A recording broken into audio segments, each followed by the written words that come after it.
Selamat pagi semua, saya Christian dari kelas Pulau Akuntansi. Pada kesempatan kali ini saya akan mengerjakan tugas yaitu menjelaskan materi pada bab 4 tentang pengelolaan data digital. Saya mengambil subtema A tentang konsep kewargaan digital. Pertama, apa itu kewargaan digital? Konsep kewargaan digital adalah konsep yang dapat digunakan untuk memberikan pengetahuan mengenai penggunaan teknologi dunia maya dengan baik, benar, dan apa itu teknologi? Teknologi adalah salah satu tujuan dari sebuah komunikasi. Dan yang kedua, apa yang dimaksud dengan komunikasi? Komunikasi adalah sebuah proses transfer knowledge dari individu ke individu lainnya dalam sebuah lingkungan yang interaktif dengan tujuan untuk mendapat flashback dan respon terhadap yang disampaikan melalui media tertentu. Di komunikasi ini terdapat beberapa fungsi yang mendasar antara lain sebagai berikut. Yang pertama, sebagai wujud ide atau gagasan yang disampaikan melalui media tertentu kepada orang lain. Yang kedua, membentuk sebuah komunitas dengan kesamaan visi, misi, persepsi, dan tujuan. Yang ketiga, terciptanya aliran informasi yang dapat diakses dengan baik. Yang keempat, menambah pengetahuan. Sebelum saya lanjut ke penjelasan berikutnya, di buku tertulis malware. Mungkin sudah ada beberapa dari kalian yang tahu apa itu malware. Sekarang saya akan jelaskan. Malware atau malicious software merupakan software yang dirancang dengan tujuan untuk membahayakan, menyusup, atau merusak sebuah komputer. Dan sekarang saya akan lanjut ke materi selanjutnya, yaitu saya akan menjelaskan tentang jenis-jenis komunikasi. Dilihat dari cara penyampaiannya kepada orang lain, komunikasi dibedakan menjadi 3 antara lain sebagai berikut. Yang pertama, komunikasi direct, yaitu komunikasi yang dilakukan secara langsung seperti tatap muka. Yang kedua, yaitu komunikasi indirect, adalah komunikasi yang dilakukan secara tidak langsung, yaitu melalui media atau perantaraan lainnya seperti telepon, SMS, dan lain-lain. Yang ketiga, yaitu komunikasi melalui komunikasi digital seperti media sosial, FB, IG, Twitter, dan lain-lain. Materi selanjutnya yaitu model komunikasi melalui komunitas digital yang mutlak. Ini memiliki beberapa syarat tertentu, antara lain yang satu, terdapat penerimaan dan penerimaan data. Yang kedua, para pengguna dalam berkomunikasi digital tersebut telah mampu menggunakan teknologi komunikasi yang diterapkan dengan baik. Yang ketiga, memiliki perangkat keras digital sebagai sarana dan prasarana. Dan yang terakhir yaitu harus memiliki sambungan internet. Di materi ini juga ada tertulis warga digital. Apa yang dimaksud dengan warga digital? Warga digital adalah orang-orang yang bergabung dan berperan baik secara aktif maupun pasif dalam sebuah hubungan komunikasi digital. Berdasarkan tindakan dari warga digital dibedakan menjadi 2 kategori.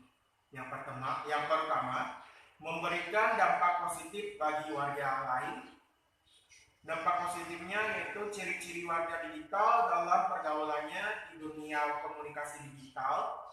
Etika yang baik adalah selalu memperhatikan norma dan perilaku yang tepat dan bertanggung jawab pada saat menggunakan teknologi.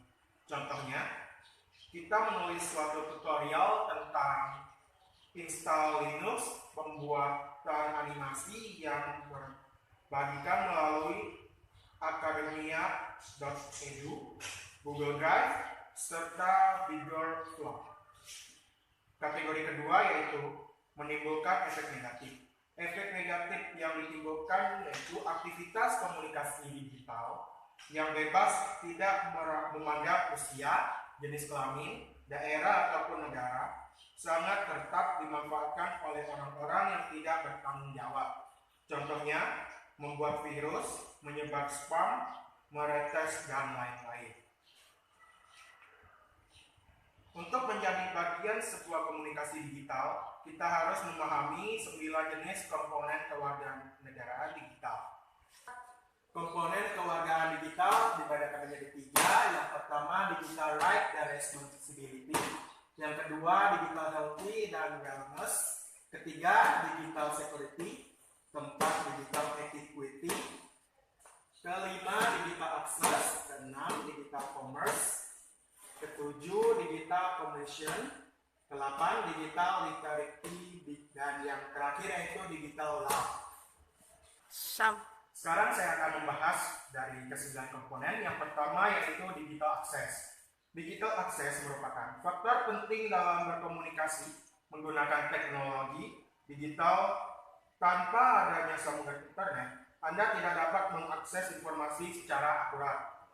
Contohnya, saat ini banyak muncul tawaran harga kuota internet oleh provider sambungan telekomunikasi dengan beragam harga yang relatif murah.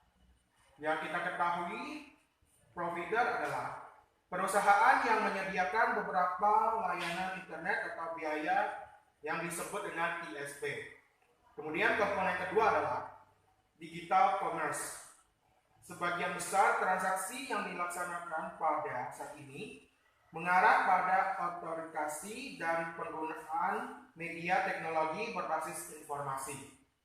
Contohnya, transaksi perbankan yang dapat dilakukan hanya menggunakan fitur e-commerce. E-banking, pembayaran kartu kredit via ponsel pintar, jual beli barang, hingga pembayaran jalan bebas hamba. Nama saya Veronica, saya dari kelas 1 aplikasi. Sekarang saya akan melanjutkan materi konsep kewargaan digital.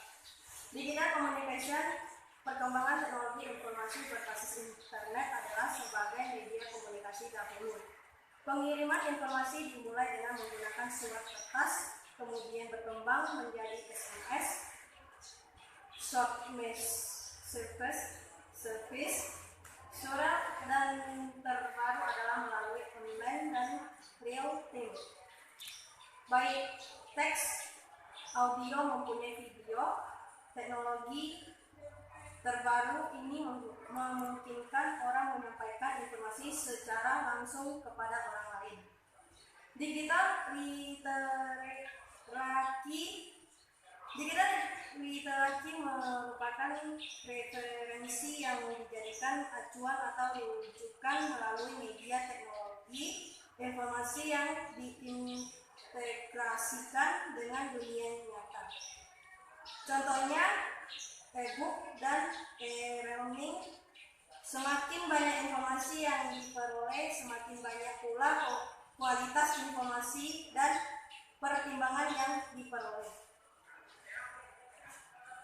Digital law, setiap data atau informasi yang diunggah ke dunia maya memiliki kekuatan hukum, baik bersifat pasti, bebas atau gratis, maupun belum pasti.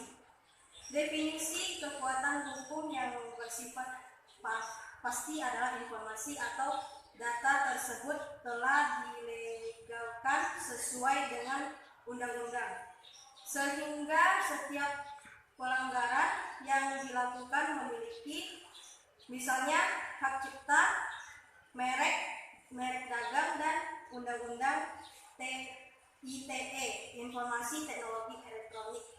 Informasi yang bersifat bebas atau gratis adalah informasi yang disampaikan tidak memiliki landasan hukum yang sah, sehingga bebas disebarluaskan, misalnya aplikasi open source yang bahkan bisa untuk diperjualbelikan tergantung dari lisensi yang tertulis. Sedangkan kekuatan hukum yang belum pasti adalah informasi atau data yang disampaikan belum pasti kebenarannya atau belum sah menurut hukum. Misalnya rancangan undang-undang oleh DPR dan bukti kejahatan yang dipublikasikan sebelum diverifikasi dan disetujui oleh pihak berwenang. Nama saya Tika dari kelas 10 akuntansi. Sekarang saya akan melanjutkan materi konsep kewargaan digital. Digital rights dan responsibility, kebebasan berpendapat dan bersuara di muka umum telah dijamin dan dinyatakan keabsahannya oleh undang-undang. Setiap orang memiliki legalitas dan hak mutlak terhadap jaminan privasinya, kebebasan berbicara, berdiskusi, dan mengunggah foto atau video ke dunia maya. Namun ada batasan-batasan tertentu yang harus dipahami bahwa hak tersebut tetap harus mengedepankan etika, norma, peraturan perundang yang berlaku serta tidak mengganggu ketertiban umum dan hak orang lain. Sebagai contoh, mengunggah foto pribadi seseorang tanpa izin terlebih dahulu. Digital etika digital adalah pertimbangan yang wajib diperhatikan oleh para pengguna ketika berinteraksi dengan dunia informasi. Etika adalah suatu sikap yang memenuhi standar dan nilai-nilai norma kemasyarakatan dan tidak bertentangan dengan agama dan kebudayaan. Dalam arti sempit, etika adalah perbuatan yang baik, tidak mengganggu orang lain, serta tidak bertentangan dengan undang-undang. Jadi, etika digital adalah sikap atau perbuatan yang baik sesuai dengan norma-norma, adat, budaya, dan sosial kemasyarakatan pada saat menjadi bagian dari warga digital. Digital health dan wellness. Setiap perubahan teknologi ada beberapa kelebihan dan kekurangan. Di balik keuntungan yang diperoleh dari teknologi digital, ada sisi negatif yang perlu diperhatikan. Dampak kesehatan adalah sorotan utama ketika berinteraksi dengan dunia maya, seperti kelelahan mata karena terlalu lama bermain game dengan gadget, radiasi otak karena sering menggunakan fitur earphone dengan Bluetooth, serta kejang otot tangan, jari, dan kaki. Di samping itu, potensi timbulnya masalah psikologis dan mental sangat besar kemungkinannya, seperti stres akibat terpengaruh berita tidak benar. Digital security, faktor keamanan baru-baru ini menjadi isu paling penting dalam dunia komunikasi berbasis digital. Sering Anda mendengar sebuah web mengalami aksi peretasan di tracking intruder, di device dan bahkan terjadi pencurian data atau uang rekening di sebuah perbankan, atau sering disebut sebagai cybercrime.